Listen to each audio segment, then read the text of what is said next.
dito. Bumili ako isa. Ayun, 1986. Since 1986 pa pala siya. Ako si Yani, dating kusinero, na ngayon naging isang full-time dog breeder. Hilig ko ang magluto, ganoon din ang pag-aalaga ng mga aso. Pero ang isa sa mga nagpapasaya sa akin, ang magmotor at pumunta sa magagandang lugar.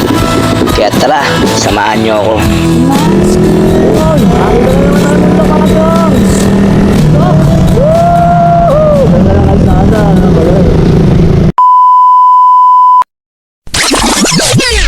Pero oops, teka, may bago tayong racket ngayon.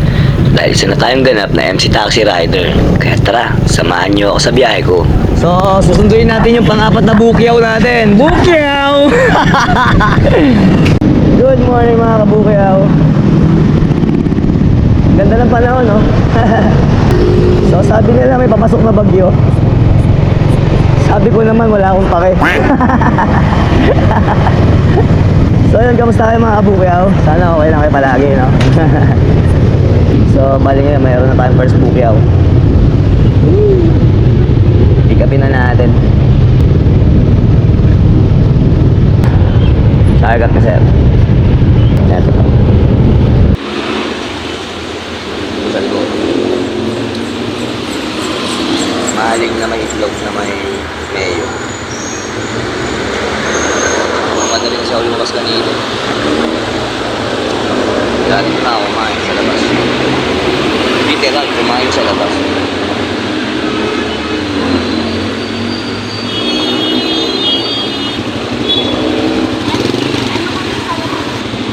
Napag-trap na tayo ng unang bukyaw natin.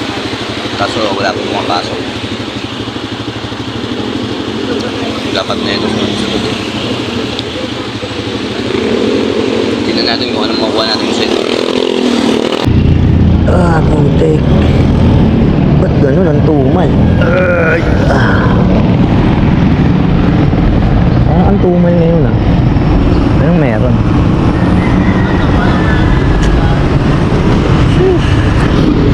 After natin mababa yung unang bukyaw natin, wala nang pumasok. 6:06 na. Nyari sa Earth. Aga ko pa naman, kala ko magsusunod-sunod yung morning natin ngayon gaya ng mga nakaraan. Second bukyaw, nasan ka na? Ayun! Second bukyaw, thanks G. Okay, punta na natin to. Baka magtampo. Mag-cancel, no? Gold Deluxe. Doon, sa loob. Lapit lang. Tara, punta natin. Alright, I'm here. Arrive. So yun, may second bukyaw na tayo. Sana makuha natin yung 10 rides para sa incentives bago mag 10 AM. So yun mga kabukyaw, nababa na natin yung pangalawang bukyaw natin. So may pick up tayo rito sa FCM. Ayan o, Service Center Mall, si Ma'am Divine. So mukhang long ride to. Doon siya sa may Luzon. So, pasan ng Del Monte tayo. So, yun lang, no? Sana may pasahero doon. Pabalik dito, no? Kasi kadalasan kasi ang hirap na doon. Pauwi, pabalik dito sa atin. Pero, aga pa naman, tsaka Monday. So, okay lang. Time check, 8:55. So, estimated time, makarating doon sa drop-off. Mga 1 hour to, o 45 minutes, mga ganon. So, tawid lang tayo sa kabila kasi andun lang sa may Chowking. Ikapin na natin, tara.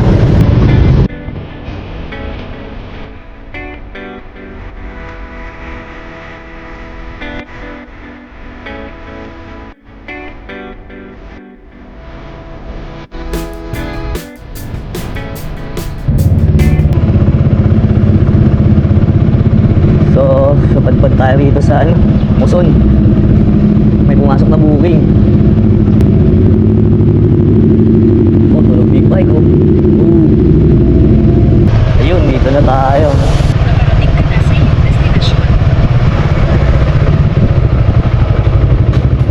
Sir Alfonso? Sige, sir. Tara.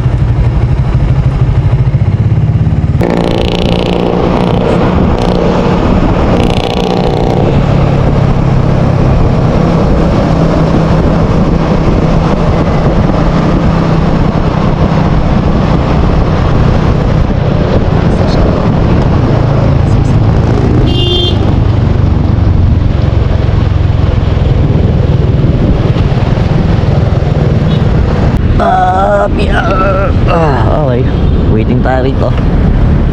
Pasay. Eh, nagka-auron. Peace daw. Peace, man.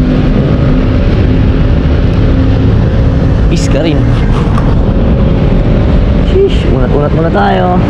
Time check. Oras ba? 8:15. So, nakadpad na tayo ng Pasay.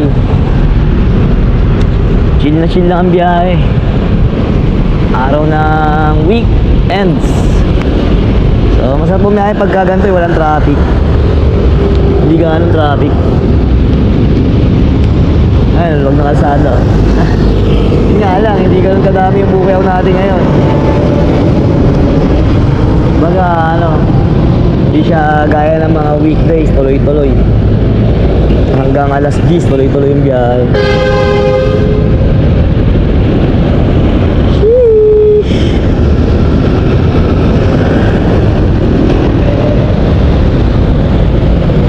Waiting tayo ng pasahero dito. Nakakailan na ba tayo? Nakakailang bookings na tayo? 6. So meron na tayong 6 bookings. Dagdagan natin. Haha. Dapat ma'am may sarili kang stand. Yan, nagpakuha si ma'am sa atin. Kailangan niya mag-report. Ayan. Ano to ma'am? Buong area mo to? Sa'yo lahat yan? Kabilang, gitna, kabilaan, tapos yung kabilang. Isa ka lang po? Grabe Kaya mahirap yung maraming district kasi wala ka na. Oo po. Thank you. Sige po. Pwede nga. Tignan nyo naman, ang linis na.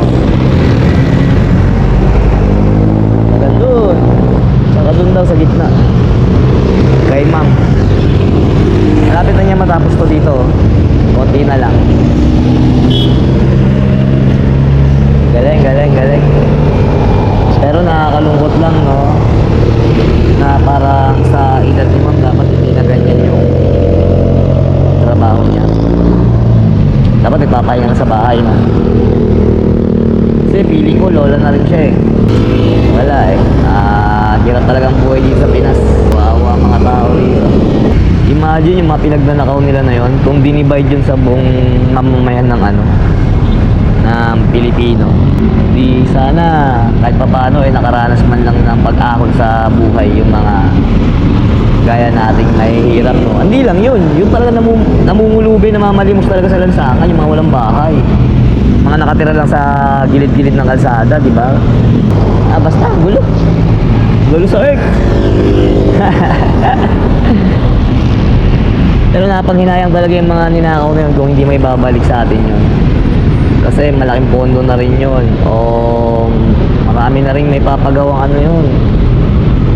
Mga gusali na pwedeng pasukan uli ng mga kababayan natin. Ng mga naghahanap ng trabaho, di ba? Lalo ngayon, hirap maghanap ng trabaho ngayon. Pag nag-apply ka pa, kailangan with experience. First time mo nga lang magtatrabaho kasi nga kakagraduate mo lang, yung mga ganun, di ba? Ay, naku po. Iba rin. Iba rin sa Earth. Iba rin sa Pinas. O siya. Tagal ang booking ko. Wait. Nakita ang pom-poms dito. Bumili ako isa. Dati to eh.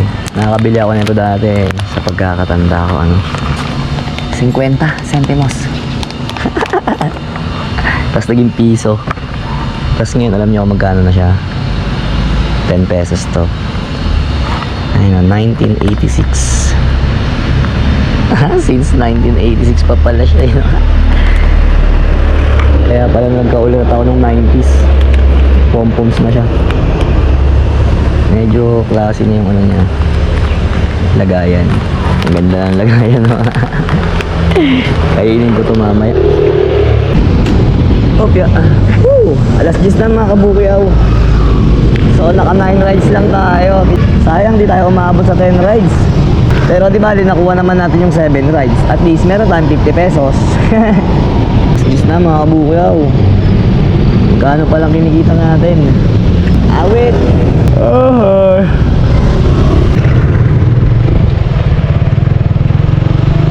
Swerte nung last na pasahero natin mga kabukyaw. Dito siya nagpababa sa may UP, Diliman. Dito sa palagi kong pinupuntahan. Oh, wow, mga puno-puno. Nag-jogging si kuya. Dito at tanghali kang mag-jogging, okay lang, malamig kasi mapuno siya. Ito yung favorite spot ko, mga kabukyaw. Ayun, pakita ko sa inyo. Yan yung favorite spot natin eh. Di ba? Dito ako naglalakad gandun. Oy, bakit ayaw pumasok ngayon? Advisory, no entry. Bawal pumasok. So, doon tayo dadaan sa kabila. Bawal tayo pumasok ngayon dito. Hindi ko alam kung bakit. So, dito tayo dadaan. Malapit na rin naman tayo dito. Sa kabila nga lang tayo pinadaan kasi ayun, may advisory. Yo, natapos na naman isang biyahe natin mga kabukyaw. Enjoy lang sa ginagawa para masaya.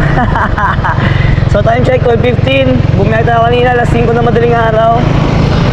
Pahinga na. So, kumita naman na tayo. So, ipon-ipon lang para pagpasok uli ng aking Junakis. Kasi kolehiyo na siya. So, sa pasukan, second sem na nila.